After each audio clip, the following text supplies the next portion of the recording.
ધીરજની અંદર બધી વસ્તુ આપણને આવી જાય, શાંતિ સુખ આવી જાય. આપણી વસ્તુ છે મળવાની છે, થવાની છે, આ છે તે છે.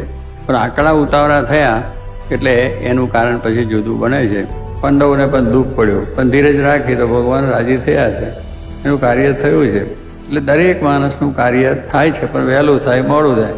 અને કદાચ ન થાય તો પણ ભગવાન ખોટા નથી.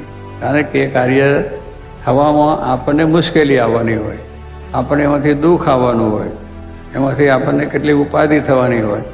એટલે આપણે ભગવાને ન થવા દીધું, કારણ કે ભગવાને આપણે માન્યા છે એટલે આપણા રક્ષા માટે પણ ના કર્યું. પણ આપણે કહેતા મારું કામ ન થયું ને મંદિર ખોટું, ભગવાન ખોટા થઈ ગયા. ના પદાર્થ થાય, ઈચ્છા, બીજું ત્રીજું કે ભગવાને આશ્રય મૂકી દેવાનું. ભગવાને કહે જેને જેવું જોઈએ છે હું આપું છું, પણ એ આપણે ના થયું એટલે આપણે મૂંઝાવાની જરૂર નથી.